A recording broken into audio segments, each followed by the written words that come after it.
Once again, thanks for coming today. I really appreciate it because it's a real investment on your part to forego such a lovely day outside to come see a middle-aged white guy talk about the ancient ones.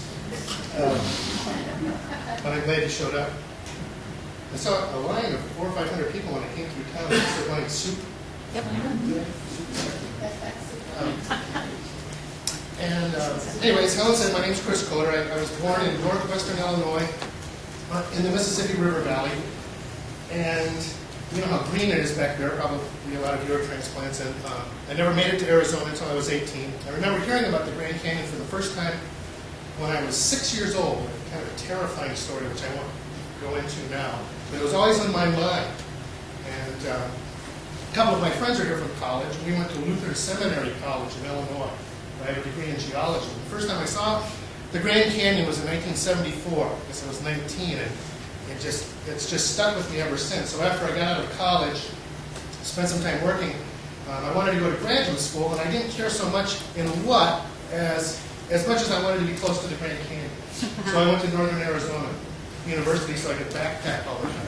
Lance and I have spent dozens of nights down there hiking, and he's going to be my slide technician. And once again, as Helen said, it's tricky to condense 12,000 years of human history into an hour. So it's manifestly kind of unfair to you guys as we really kind of rip through this stuff. But we'll get a nice introduction. And it's kind of unjust to all those thousands and tens of thousands of people that have lived down in the canyon all of these centuries because we're judging them just on a handful of their things they left behind.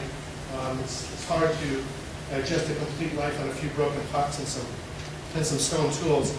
Most of our lives are made up of events, not things. We need things to get by: forks, shower heads, cars, toilet paper, pizza pans, all that kind of stuff.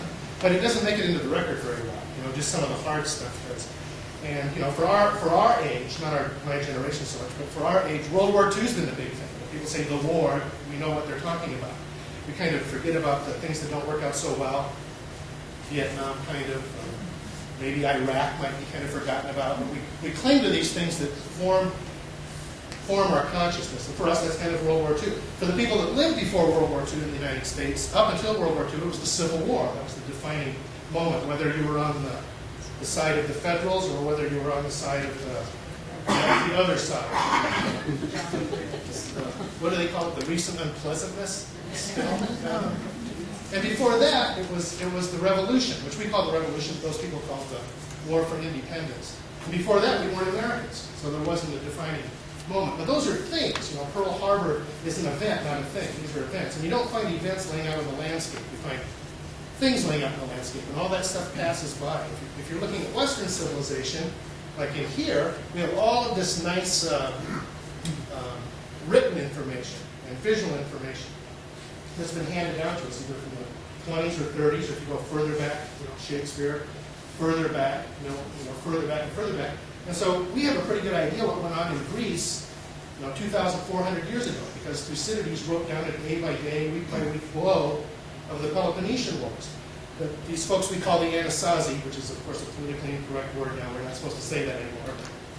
There aren't any archaeological police out there to stop me from saying it, so I still actually use it because everybody knows what it means. We're supposed to actually say prehistoric pueblos or something like that. Ancestral pueblos. For various reasons. So, without further ado, I'll talk a little bit about these people that lived in the canyon. The stuff we find out in the canyon goes back about 11,000 years. And of course, the further you go back in time, the less stuff there is.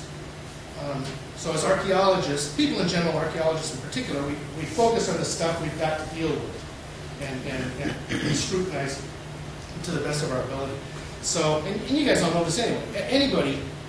Anybody can be an archaeologist. In fact, fifth graders make the best archaeologists because they're low to the ground, they're focused, and they're curious about stuff. But we're all natural, archaeologists. Archaeology isn't a profession into itself. You have to have a degree in anthropology.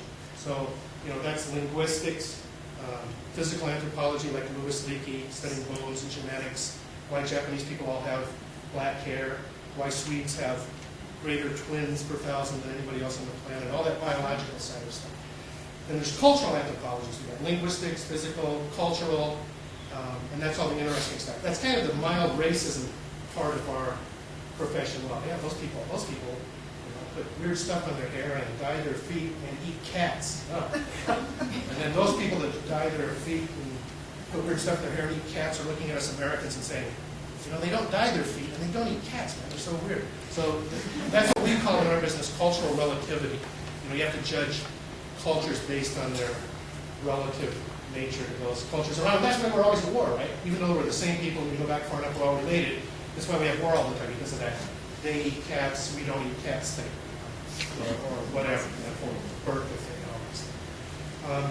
So like you guys probably all have something in your house that was your parents or grandparents. Most of you. I won't ask for a show of hands because it is your grandparents. But how many of you have something that was your grandparents' great-grandparents? That takes you back to about 1780. See, that's about a group this size, 50, 60 people. There's, like my mom, if I'd ask my mom, you have something in your house from the 1700s? Well, of course I do, doesn't everybody? So, but the drop-off is that way, the curve, before the Depression, less stuff, before 1900, less stuff, so on and so on. And so you apply that to the bigger system, the Grand Canyon or the southwest of the world in general, get back 2,000 years, 3,000, and so you get back far enough, everything's mysterious just because there's nothing there. Not because it's actually mysterious, it's just all gone. It's either displaced, yet uncovered, destroyed in the first place, or was never saved in the first place. You can kind of look at the same way if you're I'm kind of a fossil head as opposed to an archaeologist in my heart. And if you look at rates of preservation for things, it's very small. If you have 1 million clams from the Ordovician period, one of them might have got preserved, or 2 of them might have got preserved, and only 1 of them might have been revealed to us, so we don't even know they're out there. I was with my family at the Museum of Northern Arizona last night for the opening of the Tyrannosaur opening, which was just outrageously good. If any of you are up in Flagstaff, you should go see it. The dinosaurs. It was just spectacular. And that was dug out. They call it the mystery to get people to come. The mystery. In fact, they were going to name this goofy little book I wrote, The Mystery of Something in Grand Canyon that I talked about, because they thought more people would buy it if it seemed mysterious. And I said, I'd rather not have anybody buy it than have my name on a book that said mysterious. So this dinosaur, to get off track a little bit, just to illustrate a point, they found it like 60 miles out to sea, 60 miles from the Cretaceous shoreline. It was a shoreline swamp animal. And they found it in its entirety in deep water, 60 miles off the shore. There weren't any ferries then, no, it was just, it's a mystery. And they're working on that. But I guess this is all good history. So at Grand Canyon, the history goes back about 12,000 years. There's less and less of it. That period of time from when the last of what we call the Pleistocene megafauna, science terms, mammoths, ground sloths, cave bears, bison antiquus, which was a buffalo twice as big as the buffalo that we're familiar with. When those were all gone at the end of the Ice Age, a lot of it due in part to us, moving them along a little quicker. When the last one of those animals was gone, and people cycled down out here in the west into regional patterns of using the seasons and a stair-step ecology of, the saguaro stuff is ripe this time of year, this elevation, the pinyons are ripe at this elevation, so the deer come and eat the pinyon, that's in October, they can kill the deer and get ready for winter. So people were moving up and down and around, and they sorted that out really quickly after these big animals were gone. And we call the moment that started happening until people started growing corn and squash for a living, the archaic, one of those ethnocentric terms that those Victorian archaeologists in tuxedos that did a lot of thinking but not a lot of digging. That's what they called these people, the archaic. And then the people after them we call basket maker. When people first started growing corn, you don't jump from being a full-on hunter to being an Illinois corn farmer in 7 weeks. Geez, Bill, I'm sick of all this moving around and eating meat all the time. I wish you'd be a farmer. Okay, I'll start tomorrow. It's a transitional event. It doesn't take years, it takes generations. And those generations that went from mostly hunting and wild plant gathering for the food medicine to being a full-on farmer that we call Anasazi, or proto or prehistoric Pueblo. We call those people basket makers. So if you're at a display or at a national park and the guys in the hats and the ladies in the hats are talking about basket making, and we only have 1 minute to spend on it, that's who we're talking about. It's the transition from the pure hunting culture to pure corn growing culture. And they've got that, as hunky scientists, we